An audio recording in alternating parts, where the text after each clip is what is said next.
நெஞ்சில் குடியிருக்கும் என்னுடைய தோழர்களுக்கும் தோழிகளுக்கும் என்னுடைய வணக்கம். வணக்கம் வணக்கம்.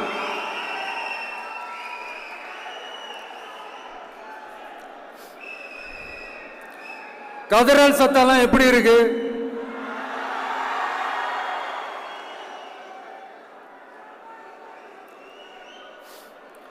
தமிழுக்கு அமுதென்று பேர், அந்த தமிழ் இன்ப தமிழங்கள் உயிருக்கு நேர்.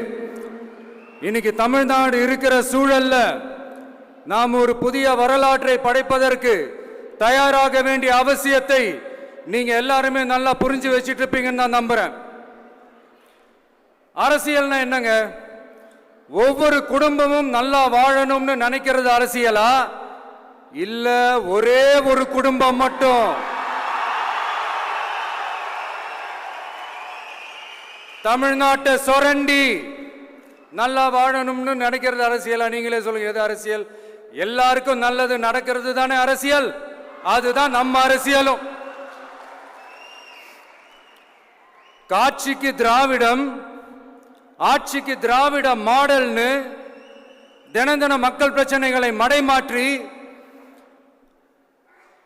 மக்கள் விரோத ஆட்சியை மன்னராட்சி போன்று நடத்துற இவங்க நமக்கு எதிராக இவங்க பண்ற செயல்கள் ஒன்னா ரெண்டாங்க.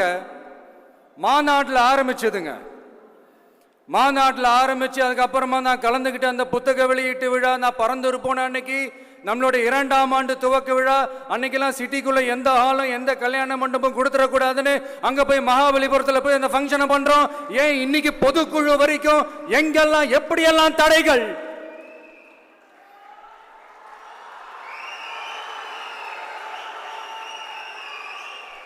ஆனா அத்தனை தடைகளையும் தாண்டி நம்மளுடைய தோழர்கள் சந்திப்பு நிகழ்ச்சிகள், மக்கள் சந்திப்பு நிகழ்ச்சிகள் தொடர்ந்து நடந்துகிட்டு தான் இருக்கும். அது தொடர்ந்து நடக்கும்.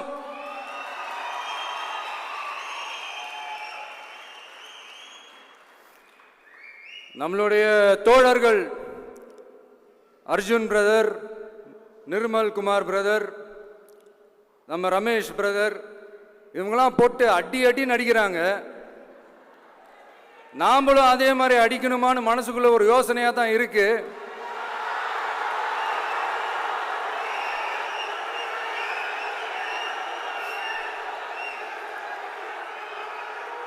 ரைட்.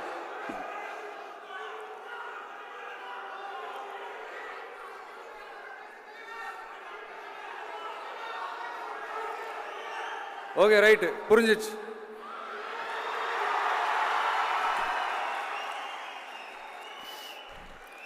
மாண்புமிகு மன்னராட்சி முதல்வர் அவர்களே,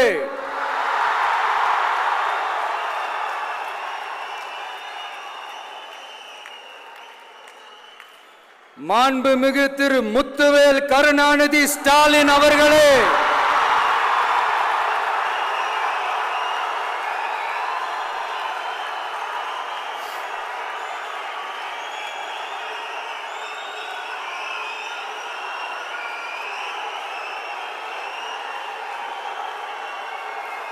பேரை மட்டும் வீராப்பா சொன்ன பத்தாதவர்களே,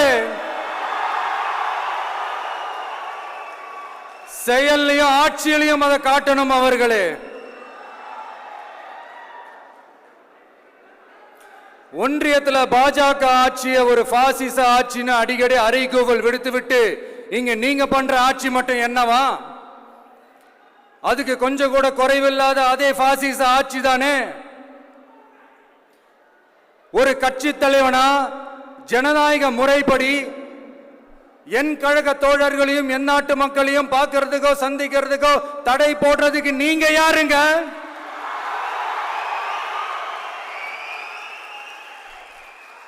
தடையை மீறிய மக்களை பார்க்கணும்னு முடிவு பண்ணிட்டா போயே தீருவேன். சட்டத்தை மதிக்கணும்ன்ற ஒரே காரணத்துக்காக தான் அமைதியா இருக்கிறேன். நேத்து வந்தவெல்லாம் முதலமைச்சர் ஆகணும்னு கனவு காண்றான்னு சொல்றீங்க. அது நடக்கவே நடக்காதுன்னு சொல்றீங்க. அப்படியேங்க எந்த கட்சிக்கும் இல்லாத நெருக்கடியை தமிழக வெற்றி கழகத்துக்கு மட்டும் போட்டுக்கிட்டே இருக்கிறீங்க.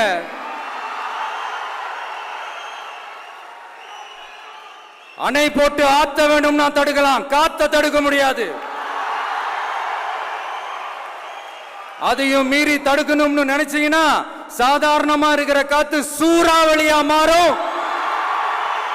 ஏன் சக்தி மிக்க புயலா கூட மாறும். எனது அருமை தமிழக வெற்றி கழக தோழர்களே, நான் மாநாட்டில் ஒரு விஷயத்தை ரொம்ப வலியுறுத்தி சொன்னேன். அதே தான் இங்க நான் திரும்பவும் ரிப்பீட் பண்றேன். இந்த மண் பிளவுவாத சக்திகளுக்கு எதிரான மண், சகோதரத்துவ மண், சமய நல்லிணக்கத்தை பேணும் சமூக நீதிக்கான மண். இதை நம்ம பாதுகாத்தே தீரணும். உங்க எல்லாரையும் வேண்டி வேண்டி கேட்டுக்கிறேன். தமிழ்நாட்டிலிருந்து பல பகுதிகளிலிருந்து வர செய்திகள்லாம் கேட்கும் போது மன உளைச்சலையும் மன வேதனையும் தரதாகவே இருக்கு. சட்டம் ஒழுங்குன்னு ஒன்று இருக்கிறதாவே தெரியல. அதுக்கெல்லாம் இந்த கரப்ஷன் கபடதாரிகள் கவர்மெண்ட் தான் காரணம். இந்த நிலைமை மாறணும். அதுக்கு இருக்கிற ஒரே வழி, இங்க உண்மையான மக்களாட்சி மலரணும்.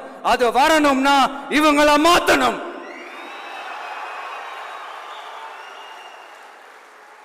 அதுக்கு என்ன வழி? அதுக்கு நாம என்ன செய்ய போறோம்? நம்மளுடைய தோழர்கள் டெய்லி மக்களை போய் பாருங்க, அவங்களோட பேசுங்க, ஒவ்வொரு தெருவுக்கும் போங்க, ஒவ்வொரு வீட்டுக்கும் போங்க, அவங்களோட பிரச்சனைகள் என்னன்னு கேளுங்க, அதை தீர்க்கிறதுக்கு என்ன வழின்னு யோசிங்க. அப்பதான் அவங்களுக்கு நம்ம மேல ஒரு நம்பிக்கை வரும். அப்படி ஒரு ஆழமான நம்பிக்கையை விதைச்சிட்டு அதுக்கப்புறமா நிமிந்து பாருங்க. ஒவ்வொரு வீட்டோட உச்சிலையும் தமிழக வெற்றி கழகத்தோட இரட்டை போர் யானை வாகை மலர் கொடி தானா பறக்கும், தானா பறக்கும்.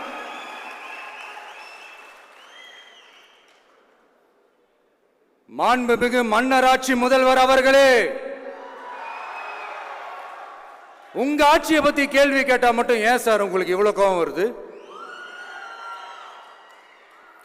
நீங்க ஒழுங்கா ஆட்சி நடத்திருந்தீங்கன்னா பெண்கள் பாதுகாப்பு ஒழுங்கா இருந்திருக்கும், சட்டம் ஒழுங்கு சரியா இருந்திருக்கும். பச்சை பிள்ளைங்க, படிக்கிற பிள்ளைங்க, சின்ன பொண்ணுங்க, வீட்டில் இருக்கிற பொண்ணுங்க, வேலைக்கு போற பொண்ணுங்கன்னு இவங்க எல்லாருக்கும் நடக்கிற கொடுமைகளை சொல்ல முடியல சார்.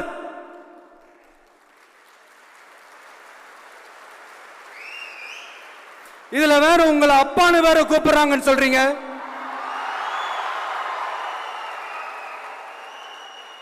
தினம் தினம் உங்களுடைய இந்த கொடுமைகளை அனுபவிச்சுட்டு இருக்கிற என்னுடைய சகோதரிகளான தமிழ்நாட்டு பெண்கள் தான் உங்களுடைய அரசியலுக்கு ஒரு முடிவு கட்ட போறாங்க, உங்களுடைய ஆட்சிக்கு ஒரு முடிவு கட்ட போறாங்க, உங்களுடைய இந்த அரசியல் வாழ்க்கைக்கு ஒரு முடிவு கட்ட போறாங்க. சரி, பெண்களோட லைஃப் தான் இப்படி போராட்டமா இருக்குன்னு பார்த்தா இங்க எத்தனை போராட்டங்கள்? பரந்தூர் போராட்டம், அரசு ஊழியர்கள் ஆசிரியர்கள் போராட்டம், போதைப் பொருள் எதிர்ப்பு போராட்டம், வரி உயர்வு போராட்டம், மீனவர்கள் போராட்டம், போக்குவரத்து ஊழியர்கள் போராட்டம், சாதிவாரி கணக்கெடுப்பு போராட்டம், சாம்சங் தொழிலாளர்கள், டங்ஸ்டன், விவசாயிகள் போராட்டம், மின்கட்டண உயர்வு எதிர்ப்பு போராட்டம், இஸ்லாமிய அமைப்புகள், செவிலியர்கள், மருத்துவர்கள், இந்த மாதிரி போராட்டங்கள். இதெல்லாம் சும்மா சாம்பிள் தான். இது இன்னும் சொல்லிட்டே போலாம், இந்த நாள் பத்தாது. ஆனா இந்த எல்லா போராட்டங்களுக்கும் தமிழக வெற்றி கழகம் கூட நிற்கும்.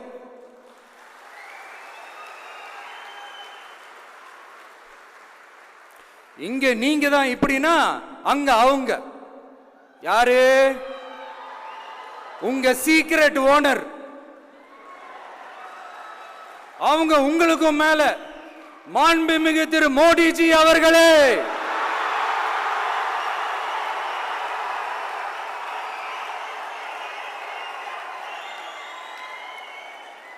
என்னமோ உங்க பேரெல்லாம் சொல்றதுக்கு எங்களுக்கு ஏதோ ஒரு பெரிய பயம் மாதிரியும் அப்படி ஒரு விஷயத்த சொல்லிடுறது. பேரை சொல்லணும், பேரை சொல்லணும், பேரை நான் ஒரு படத்துல சொல்லுவேனே, லியோவை பார்க்கணும், லியோவை பார்க்கணும், லியோவை பார்க்கணும்.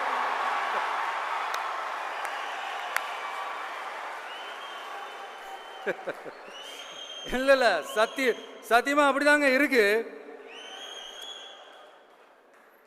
சென்டர்ல ஆள்றவங்கன்னு சொல்றோம். சென்டர்ல யார் ஆள்றா? காங்கிரஸா? இங்க ஸ்டேட்ல ஆள்றவங்கன்னு பேசுறோம். இங்க யார் ஆள்றா? அதிமுகவா? அப்புறம் என்ன பேரை சொல்லணும், பேரை சொல்லணும்? எனக்கு புரியலையே. நீங்க தானே கேட்டீங்க, வச்சுக்கோங்க.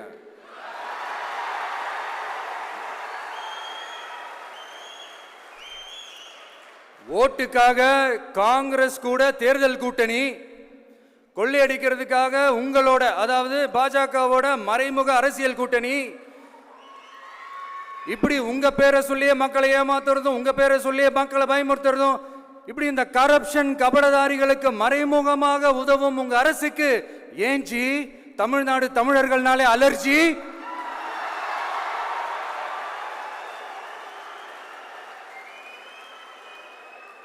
தமிழ்நாட்டிலிருந்து வர ஜிஎஸ்டியே கரெக்டா வாங்கிக்கிறீங்க, ஆனா தமிழ்நாட்டுக்கு பட்ஜெட்ல நிதி ஒதுக்க மாட்டேங்கிறீங்க.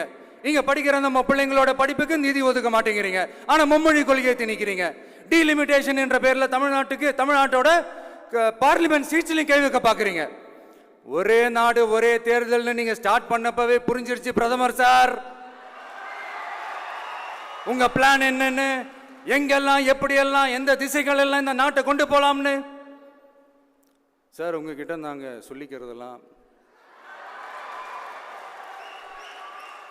தமிழ்நாட்டை கொஞ்சம் கேர்ஃபுல்லா ஹேண்டில் பண்ணுங்க சார்.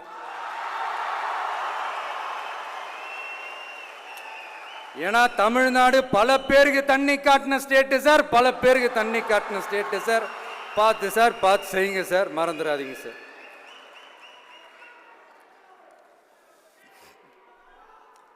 தமிழ்நாட்டு மக்களுக்கு இன்னைக்கு இந்த பொதுக்குழு வழியா ஒரு உத்தரவாதத்தை நாம கொடுக்க போறோம். நம்ம ஆட்சி, அதாவது உங்க ஆட்சி, உண்மையான மக்களாட்சி,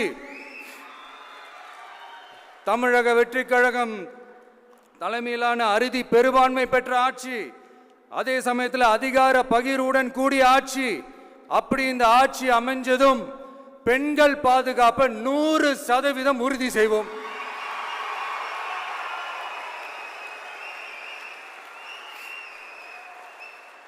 சட்டம் ஒழுங்கு ரொம்ப முறையா ஸ்ட்ரிக்டா வச்சிருப்போம். கல்வி, சுகாதாரம், மருத்துவம்னு அத்தனையிலையும் ரொம்பவே கவனம் செலுத்துவோம். அதுவும் எல்லாருக்கும் ஈஸியா ஈக்குவலா கிடைக்கிற மாதிரி செய்யறது தான் நம்ம டார்கெட்.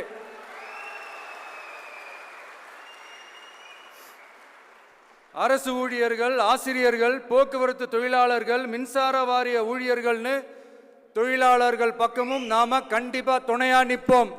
ஏன்னா நாம எப்பவுமே உழைக்கிறவங்க பக்கம்தான்.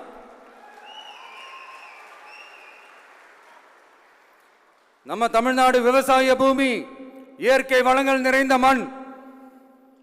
இந்த விவசாயத்துக்கும் இயற்கை வளங்களுக்கும் எதிராக எந்த விதமான ஒரு திட்டத்தையோ நடவடிக்கையோ கொண்டு வர்றதை எங்களால் ஏற்கவே முடியாது. எங்க மண்ணை மக்களை பாதிக்கிற மாதிரி திட்டங்களை தயவு செஞ்சு செயல்படுத்தாதீங்க, அதை நாங்கள் எதிர்க்கவே செய்வோம். தமிழ்நாட்டை எல்லா வகையிலும் பாதுகாக்க வேண்டியது எங்களுடைய உரிமை, கடமை, கொள்கை எல்லாமே. The fundamental strength of politics is uncompromising principles and ideologies. Periyar's social justice, Kamarajar's honest administration, Ambedkar's equal justice and equal opportunity, Velu Nachiyar's social inclusivity and communal harmony, Anjali Amal's fighting for water resources were the reasons for choosing them as our party's ideologues and policy leaders. I would like to mention here with pride that we are the first political party to declare 2 historic women icons who are India's freedom fighters from Tamil Nadu as our party's ideologues and policy leaders. இப்படி ஒரு ஆழமான நம்பிக்கையுடன் வரும் 2026இல் தமிழ்நாடு சட்டமன்ற தேர்தலில் ஒரு மாபெரும் அரசியல் மாற்றத்தை கொண்டு வந்து மக்கள் சக்தியின் உதவியுடன் மக்கள் விரும்புகிற ஒரு நல்ல அரசை அமைப்பதில் உறுதியாக இருப்பதால்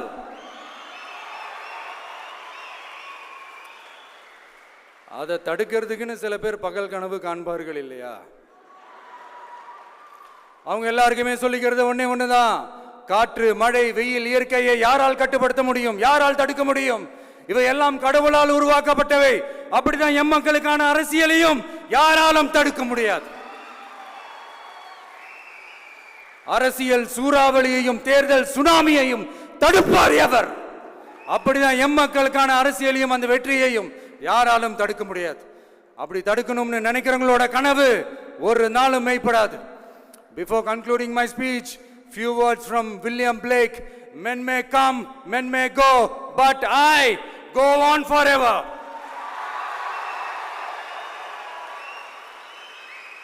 ஞாலம் கருதினும் கைகூடும் காலம் கருதி இடத்தார் செய்யின் ஏற்ற காலத்தையும் இடத்தையும் அறிந்து ஒரு செயலை செய்தால் பூவுலகம் முழுமையையும் வேண்டினாலும் அது கைவசப்படும் என்ற திருக்குறளுடன் என்னுடைய நன்றி உரையை நிறைவு செய்கிறேன்.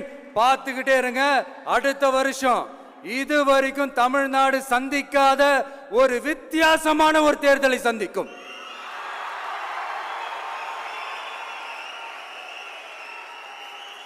ரெண்டு பேருக்கு நடுவுல தான் போட்டியே. ஒன்னு டிவிகே, இன்னொன்னு டிஎம்கே.